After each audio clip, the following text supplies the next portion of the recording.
went on a walk this morning and yesterday, so some of them are a little wilty. So we're going to do two different types of botanical gel printing. We're going to do the first type where you will just use the botanicals as a silhouette, as a negative space. So here's an example of that one, where you can just see that there's just the shapes of the leaves, and around it there's a little bit of texture and stuff. What's really cool about using some of these that are just a silhouette is that when I cut them out, usually I leave a little bit of the outside color as I'm cutting them. And it just gives a little cool of an edge there. And remember, you can always add details later with paint or with Posca or with the Stabilo Woodies we're going to be using on these as well. Okay, this one didn't turn out so good because I didn't have enough paint, but I'm going to show you that it's not terrible because now I'm going to roll some straight up white on and I'm going to print it again. So even if your prints don't come out good and you don't like it, just do another layer. And often those are the ones that come out the most interesting. Okay, so we're going to do the silhouette leaf prints first, and it's very similar to what we did last week, where you use the cutouts you cut out of your own stencil, but you use the cutout as a mask. So the leaves are going to be the mask. So they're going to be blocking out the paint underneath it. And we're going to do this first method where we're going to do 3 different pulls on the same page. So that way you get a base coat. I already got one done. Remember, you either want to go from light value to dark or the reverse, or you have to pick a color that's going to have high contrast. Sometimes you can achieve that not through value but through intensity and chroma. Okay, so I have this one done because I didn't want to take time. So this is just the plain lightest value, and then I have a light value green as well, so that's already done. So that's layer 1. So on the paper, if you're following that, on the silhouette leaf prints, that's layer 1 is your base layer. So you just want a plain old base layer. You can also add a texture to the base layer if you want, where you put the paint on and you drag using a tool like this to drag through, or you can even use this if you want to. So you can add a pattern layer there, but I usually just start with a solid base layer. And then what we're going to do next then is the pattern layer. So the pattern layer is the one where you're using the string. You can use a scraper tool. You can even use the clip as a scraper tool. So you're going to add some sort of pattern on the second layer. Then the third layer is where you're actually going to roll another color, and that time it should be the daddy dark. If you started light, it should be the darkest layer. That's where you put the botanicals on. Then you pull a print from that, and what you end up with is this negative silhouette shape with everything else around it. And sometimes it'll have more patterning on the inside, like this one. It's just I didn't put enough paint on. Okay, so here we go. So we're going to do layer 2 and layer 3, and sometimes you can even pull a ghost print off on another if you use enough. Okay, so I'm going to, I have this really light yellow, so I'm actually going to add a light blue, which will, because yellow and blue make green, it should almost read as a green. How much paint do you use? For this one, it's best if you use about enough paint to like the size of a quarter is the best, kind of what to do there. And then I mix the paint right on the gel plate, just like that. And then you're going to roll it.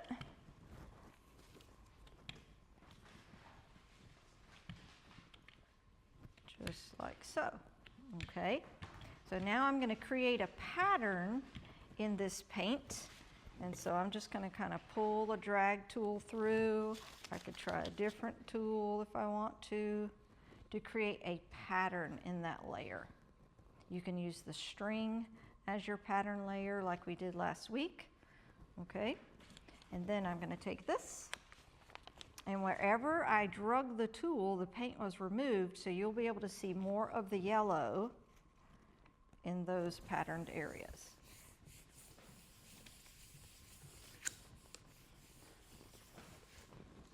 So then when I lift, now I have a yellow and a blue, and I could probably try and pull that ghost print there just for fun. So I always keep a piece of paper that I keep, you know, just pulling stuff on. So I could try to pull that off if it's a little still wet. So some of it came off. So you can see how these papers can be used as well. Okay, so my third layer then is now going to be the leaf layer. So that's that layer here, the leaf mask layer. So I'm going to load up a paint on here that's darker or has contrast to that color. So now I will just go straight up green. And this is kind of a light green, so I might add a little bit of blue to make it a little darker. I could add a little black if I want to. Mix it. Just like so. So on top of this third layer, I'm going to put the leaves, which will again act as masks and will mask out the paint underneath them. One thing to know about the leaves is if, especially on the fake leaves, a lot of them have a thicker veins on one side than the other. I usually put the part that has the thickest veins face down because it seems to make better prints that way. And then these are some more realistic ones. I try not to let the leaves touch too much. That way I can cut them out very easily. Just like so. And this one. And this one. Okay, so now I'm going to put this on here. And when you put the leaves on, you do need to use your fingertips to take a little bit of extra time to make sure that you're rubbing really good, especially around the leaves, to make sure you're getting the paint off where it needs to come off.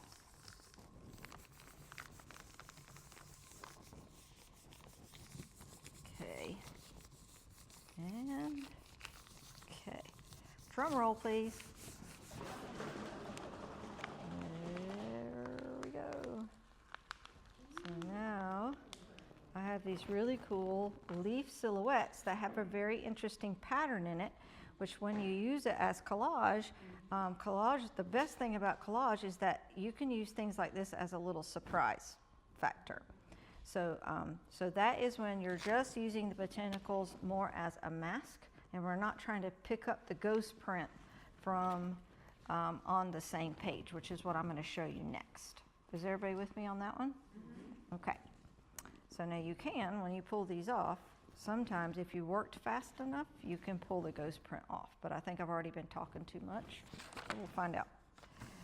So the next way to create your leaf prints is to register your paper so that you actually pull up all of the texture and veins on the leaves themselves in exactly the same silhouette you just did. But you either have to work super fast or you have to use an extender. So I can you see this? The ghost print came up a little bit. Yeah. So you have to use an extender so that the paint doesn't dry as fast, okay? The other thing you can use is a type of paint called open acrylics. And I don't even, they're kind of expensive, but they are the best thing to use if you want to pull prints like I'm about to show you where it actually has the details in it. Open acrylics are fantastic. Golden, of course, is the best ones to get. I don't have a whole set myself. I just have this color that we used for last year when we did the, remember when we did the gold leaf, the faux gold leaf? Yeah. So these act like oil paint, but they're acrylics. So they stay wetter much longer, which is great for the next process. I don't have lots of these. So what you can use instead is a gel retarder, or sometimes it's called an extender. This one is even called a magic mix, which has an extender in it. So it extends the dry time to keep the paint wet longer so you have more time to work, which you'll see why that's important in a second. Now, I usually use the gel retarder right when I'm getting started, but then once I get the hang of it, I usually end up forgetting to put it in. So it will work as long as you work fast to pull the print. but I suggest that you use everybody has a little container of it on the table of what you're going to do. Now you can do what I'm about to show you on a piece of paper that's either colored that you get or that one that you've like made a base coat on, but you can most easily see it on pieces of paper that are white. So don't forget to add your number at the top.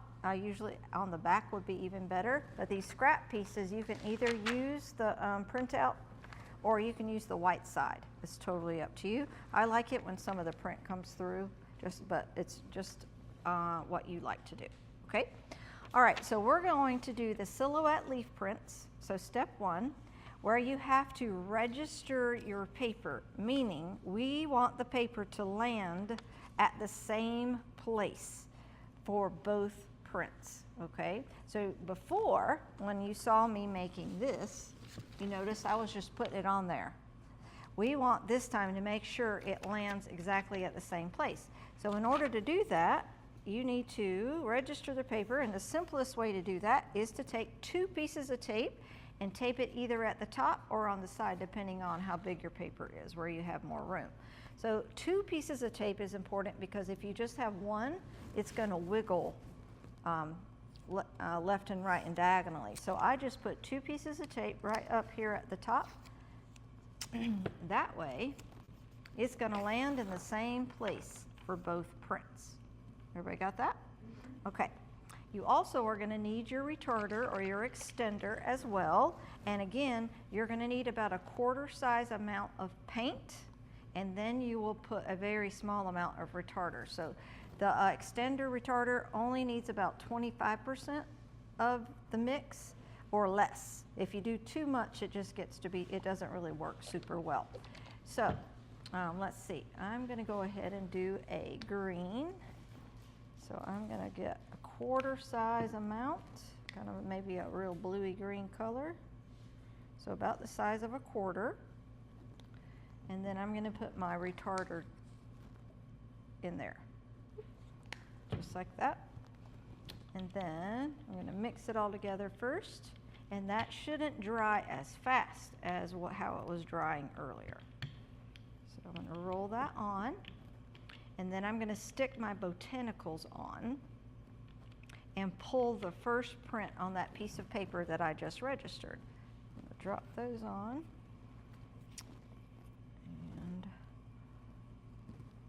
This, and I really like this one, and this feathery thing really makes really good prints, so we'll put that on there so you can see. Okay, I'm gonna slide that in there. Okay, so then I'm going to lift this paper, I'm going to put that down. So now it's not going to extend the dry time as if it is oil paint, so you can't like have a full out conversation with your neighbor and then, because it will dry, but it does give you a little bit more wiggle room in how you place your leaves, and so it doesn't dry, because what we don't want is the paint ghost print to dry before we get it to pull that off. So that's where the extender comes in very handy, or an open acrylic.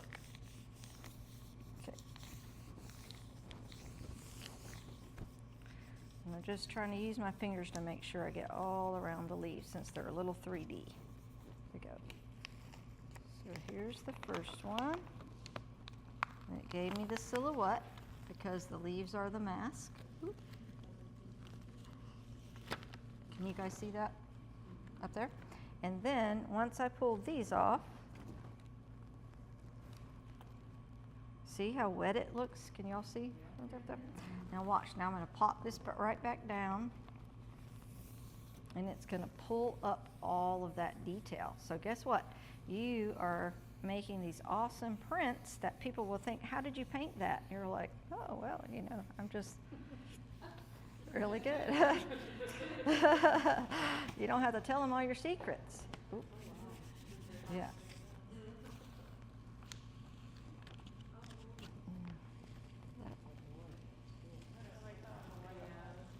So you can see when you cut these out to put it into your florals, that some will have all this beautiful detail in it, like that. Okay, so these ones only require 2 pulls, whereas the other one with a silhouette with a pattern layer is a 3 pull at least. Okay, so that is the advantage of using an extender. I was able to get that ghost print off there. Okay, are there any questions about that? No. Okay. I just wanted to do the open acrylic so you can see how that works real quick. I'm going to get this off my brayer first. Oh, let me show you a few we did earlier. Do you see all these little sparkly bits? Yeah. Well, I think there was something on my gel plate. So instead of stressing about it, I just thought, well, I kind of like, so if that happens to you, run with it, because it actually, okay, but it eventually does go away, because that was the very first print I did, and then I did these, you know, so you can see. So if that happens to you, it's just probably because we didn't get the plates cleaned good enough, or a little of the Murphy's oil soap got left on the roller or something. So it still works, okay? So those are they. Okay, now I'm going to use, on this one, I'm going to use the open acrylic so you can see how you can also do a registered print. I'm going to put it on there. On top of a colored base color. Now this is alizarin crimson, so it's a red. So red is the opposite of green, so I should get almost like a browny green in the end.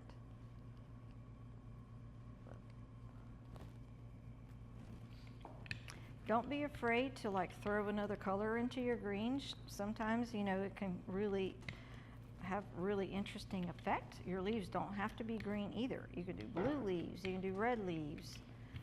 So just try and experiment and do different things. Okay, so I'm going to throw these on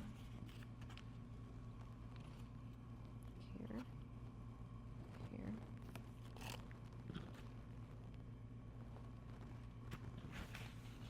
Up there. That. There we go. And I'm going to drop this down.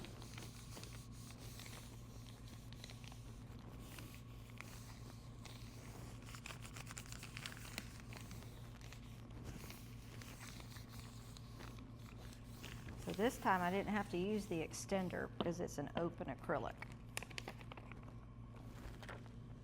Good. Can you all see that? Isn't that beautiful? That has a lot of contrast. Now, what if I just like that so much and I don't want to pull the ghost print? Can I? Sure. Here is the ghost print.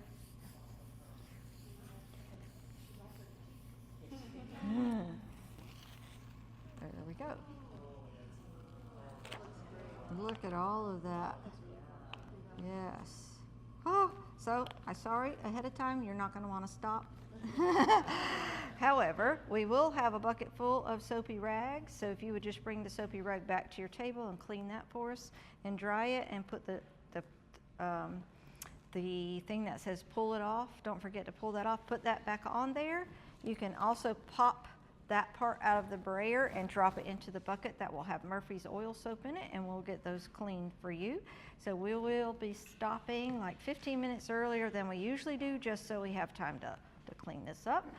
If you have the botanicals and they look like they're reusable for tomorrow morning's class, if they look pretty good, you can just put them back on the table if you want to, especially, and don't throw the fake ones away because those are reusable. You can just put those back on your tray.